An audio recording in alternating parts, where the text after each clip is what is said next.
Well, hello. Thank you for clicking or tapping in to join me with today's conversation. Hopefully, the title of the thumbnail got your attention. And since you're here, let me ask you a question. I want to ask you about a couple of types of women. So here's the first one.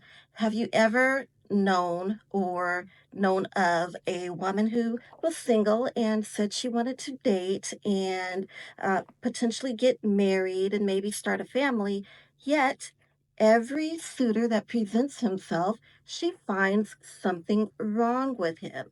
It might be his ears are too big, or I didn't like the way he smiled at me. Just something so small and petty and nitpicky that you find yourself saying, you just don't get it. Like, lady, do you really want to find your someone, or is that just talk? The other type of person might be that woman who declines the guy or says, well, yeah, that kind of guy, they don't like somebody that's loud. He said he doesn't want someone that's loud, and I can tend to get loud, especially if I am upset or feeling like I'm not heard. I tend to get loud. Perhaps you've known someone like that or have seen someone in your area or in your sphere close to you that's like that, or perhaps you are that person.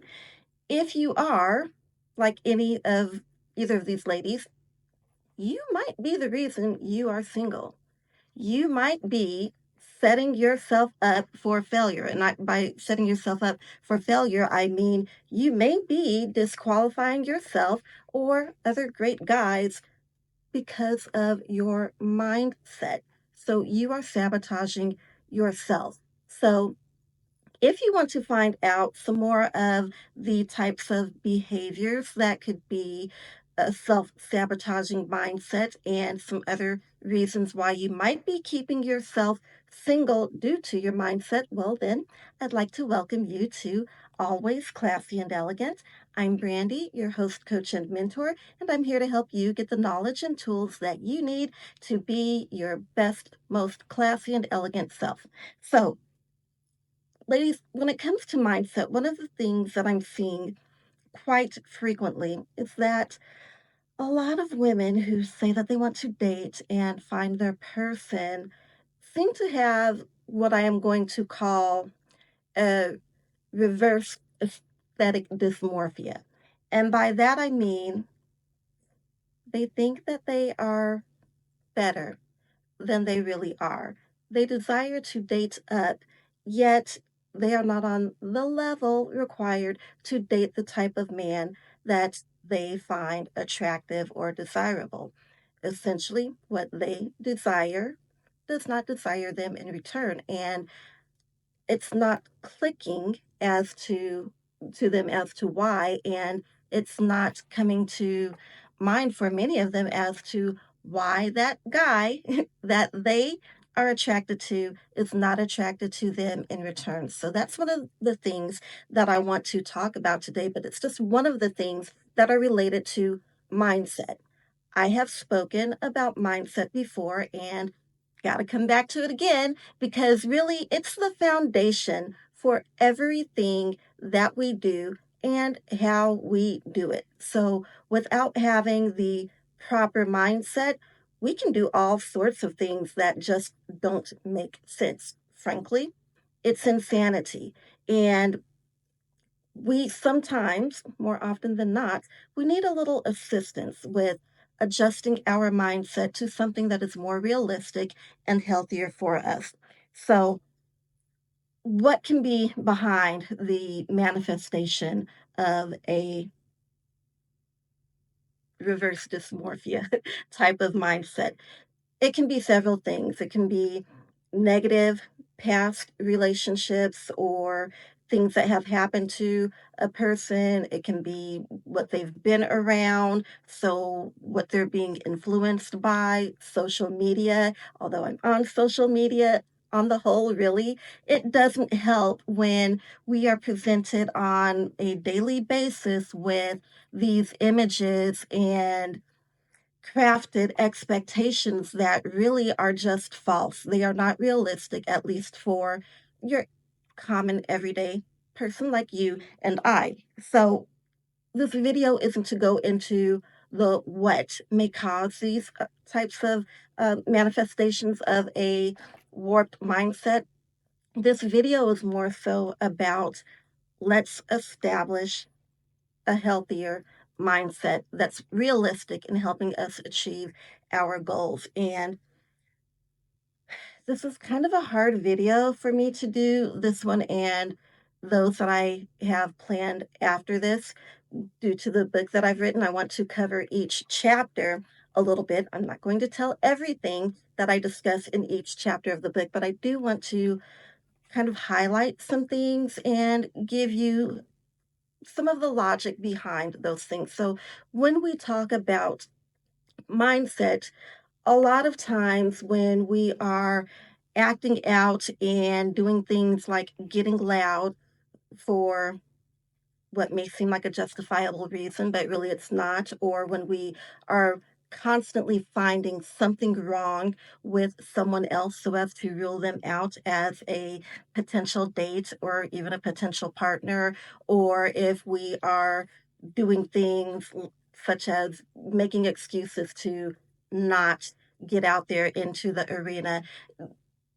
Basically, I want to help us to find the way to come to a center and come to a reality. And with some of the things that I may say here, it may come across as though I am tearing somebody down, and that is absolutely not my intention at all. But we have to come to reality. We have to be realistic about who we are, where we are, what we're capable of when it comes to dating. And the driver behind this is I've seen so many things. I've seen everything from that woman who finds something wrong with every guy. Let's talk about that first. For some reason, I don't know why, what it is or why, but it just seems like for some reason there is the desire for so many to date above where they are.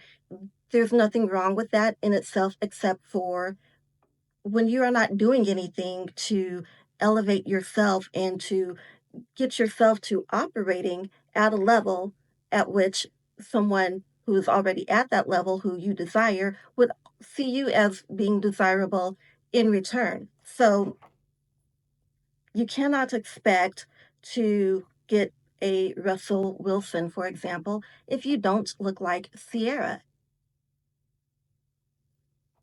You have to be aligned aesthetically. I'm going to call this aesthetic alignment.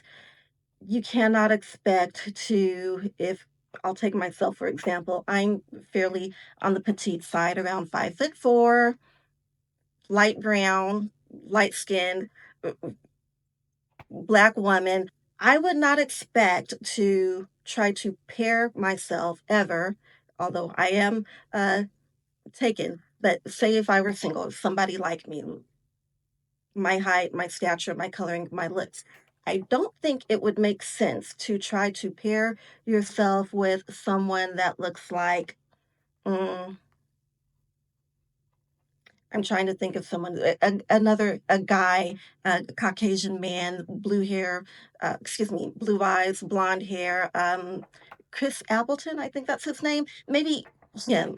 I'll check and see if that's the correct name, but that just the aesthetics do not align there.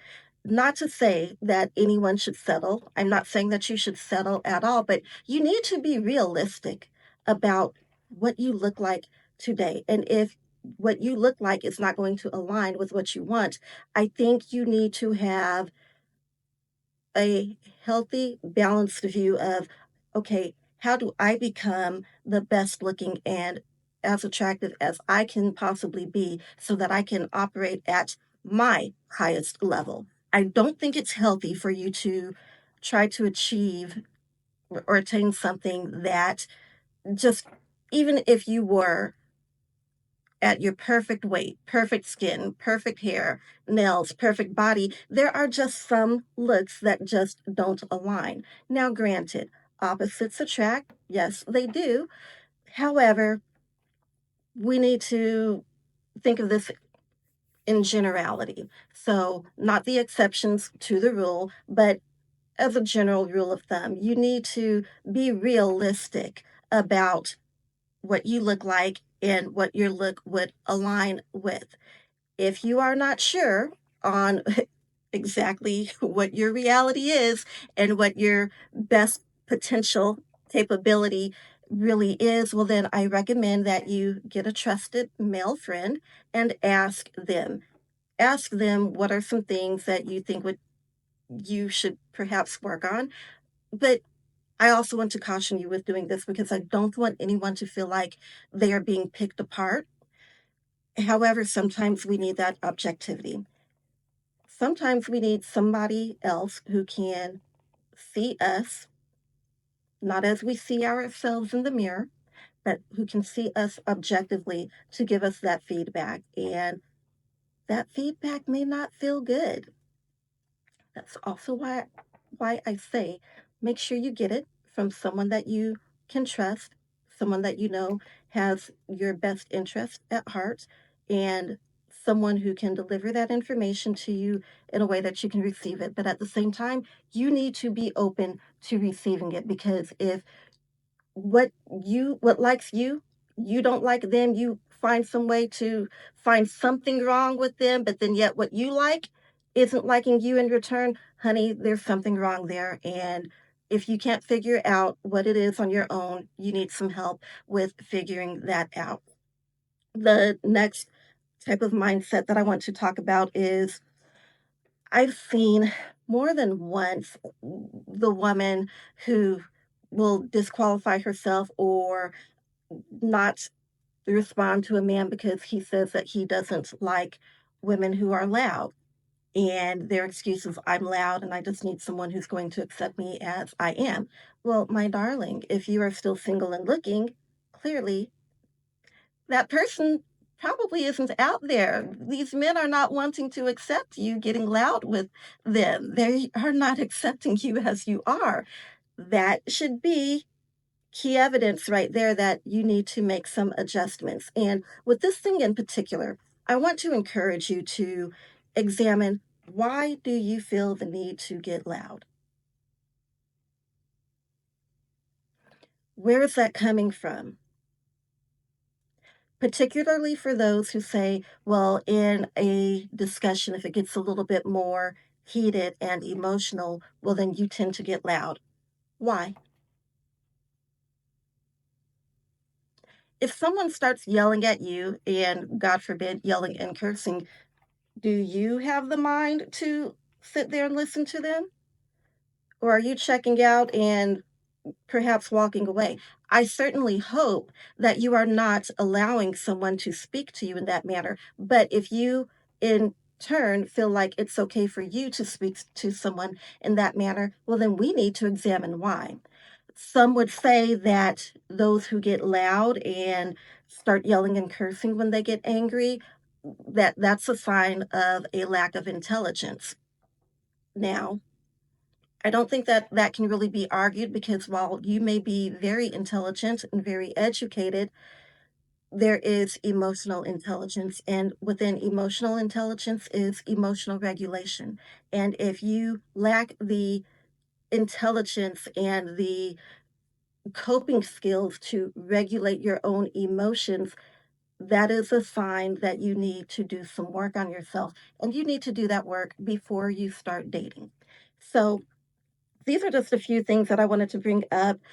Also, for unfortunately, so many have experienced some sort of negative event. Something's happened to you in the past, and it may have been from growing up, either the way that you had to grow up, or something that happened to you growing up, or even things happen to us as adults. I mean, as adults, we can be pretty nasty to one another, and we can traumatize one another. Sad to say, but it's true. We see it happening every day. So if you've experienced an event or a series of events, or even just more than one event throughout your lifetime that is creating some sort of an obstacle or barrier for you, I certainly encourage you to seek out some help for that. Seek out some counseling if you need it. There's nothing wrong with it. I feel so grateful and thankful that today we are in an era where therapy is not stigmatized anymore like it used to be. And really, many of us need it. There is nothing wrong with going to speak with someone who can be objective to your situation, someone who has training in dealing with some of the things that you may have experienced, and someone who has some tools or methods to help you to cope with your feelings that you're having at the present, but also to come to some way to release, to exhale, if you will, some of the things from the past. So, again, this video isn't to go into all of those things, but I just wanted to touch bases on a couple of those things because I do cover them in my book. It's one of the first things that I go over in my book because, like I said before, it is the foundation upon which everything else we do and how we do it is built. And we need to have that foundation, our mindset, as healthy and happy as possible in order for us to make some good decisions when it comes to dating. And also, the other thing that I want to bring up, in fact, let me share a story with you really quickly, if I may. Something that I observed on one of these dating shows that's part of the fueling and part of the material for some of the things in my book. So, my book is about my own personal experience